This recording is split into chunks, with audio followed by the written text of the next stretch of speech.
ఓం నమో నారాయణాయ, ఓం నమశివాయ, శ్రీమాత్రే నమః. సంప్రదాయం కార్యక్రమంలో ధర్మ సందేహాలు కార్యక్రమానికి స్వాగతం.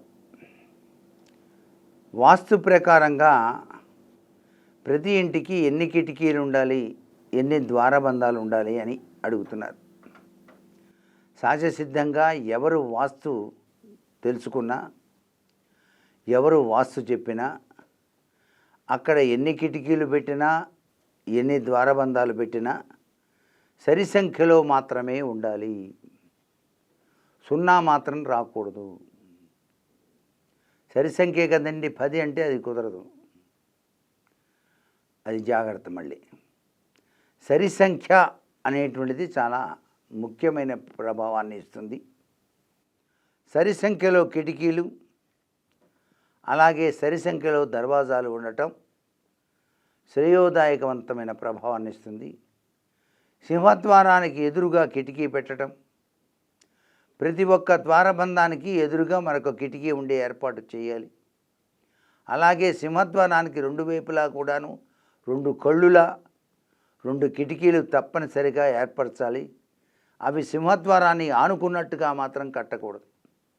ఇటీవల చాలామంది అందం కోసం ఒకే సింహద్వారానికి కిటికీ మరలా ఆనుకున్నట్టుగా అమర్చి కడుతున్నారు. అది అంత సబబైన విధానం కాదు. ఎందుకంటే మనకున్నటువంటి ఈ 2 కూడాను సింహద్వారంకు ఉన్నటువంటి ఈ కడ్డీ కింద లెక్క అనుకుందాం అనుకోండి. ఇది ఆనుకున్నట్టు కడితే ఇట్లా వస్తుంది గోడ, అంతే కదా. కాబట్టి సింహద్వారం ప్రత్యేకంగా మధ్యలో ఉండాలి. 2 వైపులా కూడా ఖాళీ ఉంచి కొద్దిగా కిటికీలను ఏర్పాటు చేయాలి. ఇంటి ప్రాంగణంలో సింహద్వారానికి అందం వచ్చేటట్టుగా అమర్చుకోవాలి. ఇది సింహద్వారాల్లో దాగిన పరమార్థం. అలాగే వెలుతురు, గాలి వచ్చే విధంగా కించిత్తు పెద్ద కిటికీలు అమర్చుకోవాలి. కానీ మరి చిన్న చిన్న కిటికీలు అమర్చడం అంత మంచిది కాదు, సబబైనటువంటి విషయం కాదు.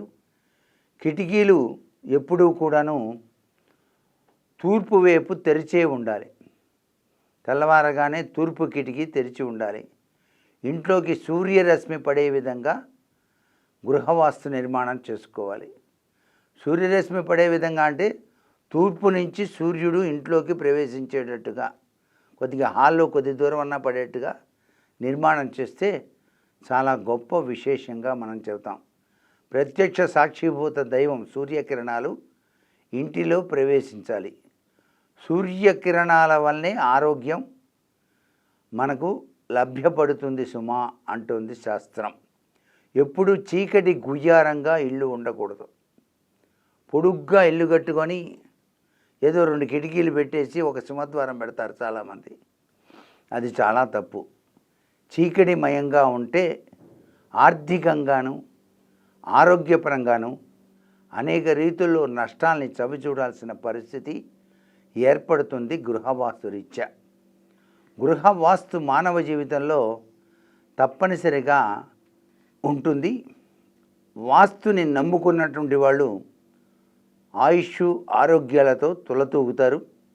వాస్తు లేదు, గీస్తూ లేదు అని చెప్పేసి పక్కన పడేసి వాళ్ళకి ఇష్టం వచ్చినట్టుగా నిర్మాణం చేస్తే చాలా అనర్థాలు వస్తాయి అని చెప్పేసి కూడా మనకు శాస్త్రం తెలియజేస్తుంది. ఒక వాస్తు సిద్ధాంతిని చక్కగా ప్లాన్ వేసి ఇచ్చేటువంటి వారిని మీరు సంప్రదించి, మీరు గృహం కట్టుకునే ముందుగానే ఆ స్థలాన్ని చూపించుకొని, ఆ స్థలంలో ఎటువంటి దోషాలు ఉన్నాయా, దోషాలు లేవా అని చెప్పేసి తెలుసుకొని, దానికి సంబంధించినటువంటి అన్వేషణ చేసిన పెదపే మీరు గృహ నిర్మాణానికి పూనుకోవాలి. మీ వైపు రోడ్డు ఎటువైపు అయితే వెళ్తుందో ఆ రోడ్డు వైపే మీరు సింహద్వారం ఉంచాలి తప్ప, తూర్పు అందరికీ మంచిది అన్నారు కదా అని తూర్పు వైపు సింహద్వారం ఉంచి రోడ్డు ఉత్తరం వైపు ఉంటే సింహద్వారం లేకుండా ఇల్లు కట్టకూడదు. అలా కట్టినట్లయితే అనర్థానికి నాంది వాక్యం పలుకుతాయి. ఆర్థిక పురోభివృద్ధి ఉండదు. అనేక రకాలైన సమస్యలు మిమ్మల్ని వెన్నంటి ఉంటాయని గుర్తుపెట్టుకోండి. సర్వే జనా సుఖినో భవంతు.